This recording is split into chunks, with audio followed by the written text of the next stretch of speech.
Wow, I can't believe it. I just pressed record for the first time on my YouTube channel. Hello guys, welcome to my YouTube channel. Welcome to Football Citation, hashtag football in excitement. I hope you get a blast from this channel. My name is Kene, but I'm most popularly called Kenekon. So you're welcome to my YouTube channel, Football Citation. Now, I'm talking about a blast. We are on the crest of a new wave. And the new wave is subject to what is about the dawn of a new tunic in African football. By that, I mean the upcoming competition going on in Africa, which is the African Cup of Nations being held in Ivory Coast, in Abidjan, Cote d'Ivoire. Now, that's the jewel and the crown because this is a tournament that unites Africans and make us act in unison. Of course, there's going to be football rivalry, football hatred, football tribalism, football antipathy in quotes. But all these are just leading to just add to the flair, the grit, and the glamour that the African Cup of Nations tournament in Abidjan will offer us this year. So without wasting much time, I just opened my channel. So please kindly do well to click the notification bell and subscribe to my YouTube channel. And let me know your comments based on this video. When this video wraps up, I would want to know your feedback and your comments at the end of this video and what you think I could improve more in this video. Now, going further, we are looking at talking about a blast and being on the crest of a new wave. We're talking about the first game happening in the African Cup of Nations, which is between Ivory Coast, now called Cote d'Ivoire, versus Guinea Bissau.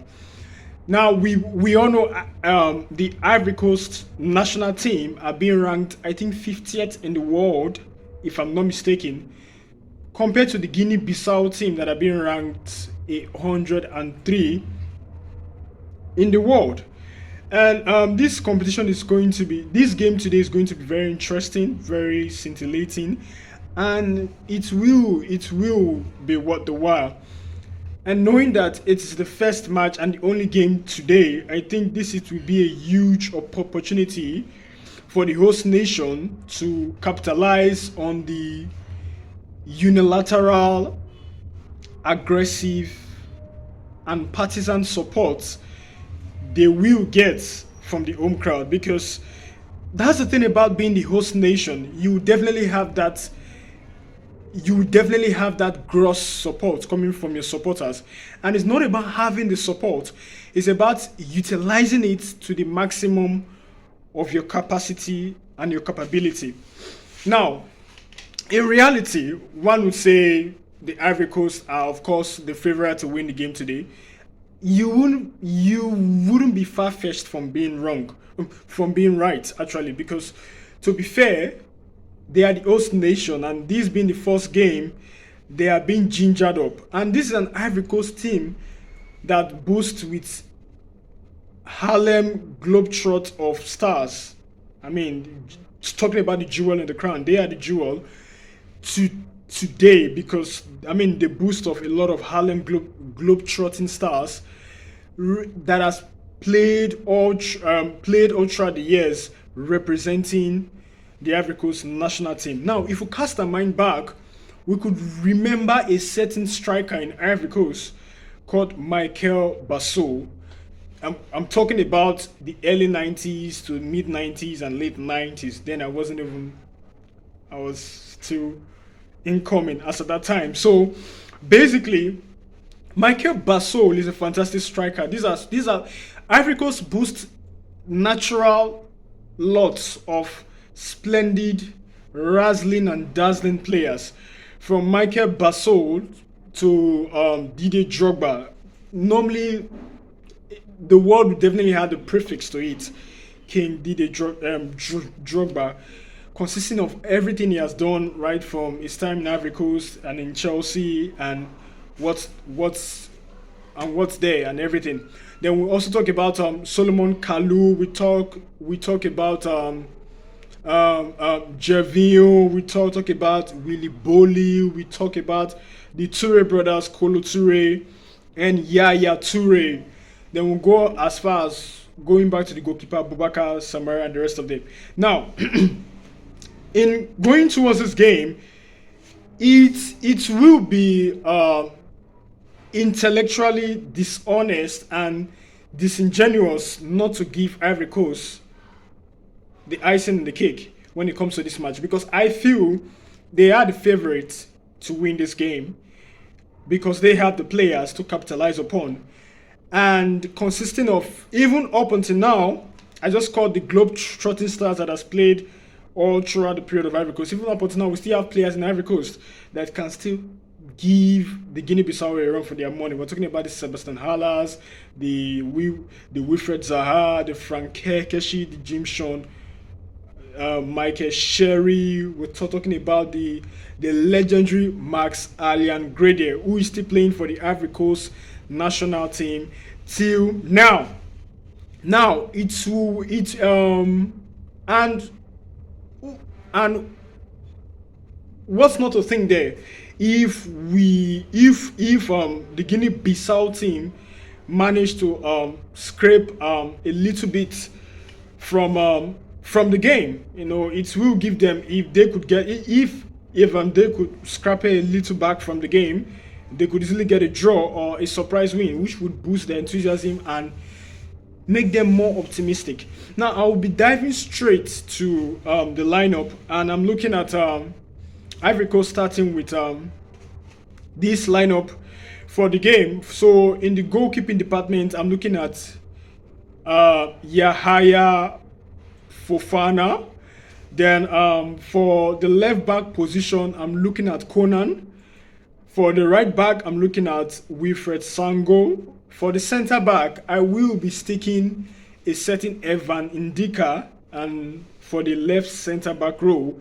Then for the right center back row, I will be looking at Ousmane Diomande, a man who is tracked by Chelsea and various other Premier League clubs. Now for the midfield department, I'll be looking at Frank Keshi, who is going to play the base of the midfield.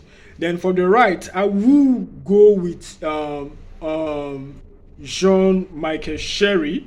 Then for the left, I'm looking at Ibrahim Sangare from Nottingham Forest, a midfielder from Nottingham Forest. Then for the attack, I'm looking at Jeremy Boga up front. Then Jonathan Bamba, and then for the attack, I'm looking at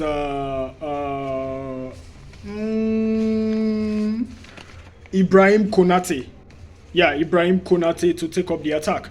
So now, like I said before, it will bite Ivory Coast at the proverbial back end if they fail not to capitalize on this win. I'm not saying Ivory Coast are the outright favorite, but I'm saying due to the partisan support they are going to gain from their fans, it might prove to be a springboard for them to capitalize and win, because there's this energy that transcends from the fans down to the players.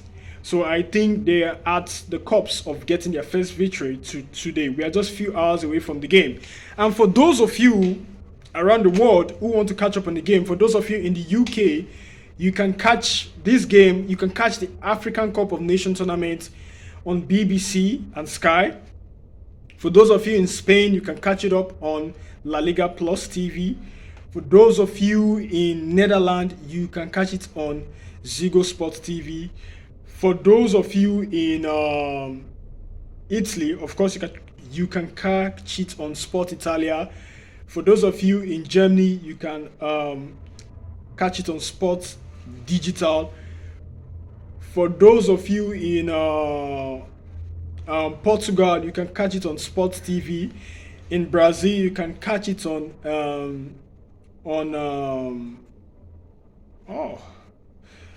in Brazil, you can catch the game live on Band TV and Viaplay TV. Then in Ghana, you can catch it on GTV. In sub-Saharan Africa, you can catch it on Canaan Plus, and in Nigeria, you can catch it on Afrosport TV, which will be streamed live on their Facebook page, and you can also catch it on SuperSport and DSTV. Nigerian Television Authority (NTA) and Star Times decoder. For those of you who have Star Times. Now, back to what I was saying. So far so good. The Ivory Coast national team. I mean, most of us watching this game out there will most likely put our mortgage on Ivory Coast, making them seem like the favorite to win the game, which might not be too risky. And this would be a very big opportunity for the Ivory Coast to capitalize on, and it would be a travesty for them to squander this huge and massive opportunity. So this is an opportunity for the Ivorians to kickstart the Nations Cup in grace and springstone, like to start the Nations Cup with a win. And this is where you begin to build optimism, confidence, and dexterity towards when you go. And these are the qualities of the Ivorian national team. They are tenacious, they are aggressive, they are resilient, and they have that fighting spirit. And that's what you need to become the favorite for the game. And them being the host nation, I mean, they carry a certain weight, they carry a certain majesty when they take to the field today. So all eyes are going to be on them, and it's going to be fantastic to get to see how they get to break down this Guinea-Bissau team. Looking at their past games, I mean, they played a draw with South Africa, they played a draw with Morocco, who happened to be a very tough African opponent too, and they played of recent they won a friendly match 5-1. Then the most intriguing one was the 9-0 victory they had against Seychelles, whereby you had several goal scorers. Sebastian Alia getting a penalty goal, Ibrahim Shangara, Simon Adingra, which is a right winger that is currently injured. Ibrahim Konate had a penalty and a goal. Fofana scored 2, and you had Traore and Kraso, who is also a striker from Sredev in Russia. Now, the AFCON tournament this year is graced by a team that has previously won it. Now, when I mean teams, about 12 teams in this current African Cup of Nations have won African Nations Cup in the past. We're looking at the year 2004. We're talking about Tunisia, who won 2004. We're talking about 2010, won by Egypt. 2012 by Zambia. You know, remember that Zambia, the Chipolopolo. You had Christopher Katongo and the rest of them. Then you had 2013 by the Super Eagles of Nigeria, 2015 by Ivory Coast, 2017 by the Indomitable Lions of Cameroon, 2019 by the Algerian national team. I remember the Riyad Mahrez free kick in the semi-final that shut down the hopes of Nigeria Super Eagles team prior to heading towards the final, which the Algerian finally won when they got to the final. Then that was for 2019. 2021, Cameroon national team. 2021, it was Senegalese national team. It was Sadio Mane versus Mohamed Salah, two Liverpool players.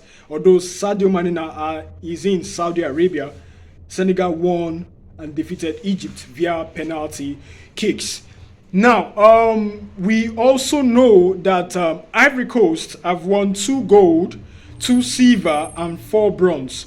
So we are going to be looking at a spectacular tournament. Now, this channel is called Football Citation, so I want to crave your indulgence to stick with me as the tournament proceeds. Now, there are loads to talk about as the competition go further. So let me know about your thoughts in the comment section below, and please be kind to me. This is a new channel, I just opened it, so just join me, click the like button, turn on the notification bell, and subscribe to this channel just as you get the video. So this is the preview, the before match analysis before the game, which is about a few hours from now. So immediately after the game, there will be a review on my thoughts concerning the game. So is it going to be Ivory Coast that would win, or is it going to be Guinea-Bissau? This is world number 50 versus world number 803. But it's not regards to FIFA ranking. It's about the players on the pitch, and it's going to be 11 against 11. Is it going to be the jewel in the crown to take the day, or is it going to be the underdog, which is the Guinea-Bissau? Let me know about your thoughts and feeling in the comment section down below, and do where to like and subscribe to this channel, and I'll catch you for the review after this game. And don't forget, this is Football Citation, and you are still with Kenekon. See you after the game.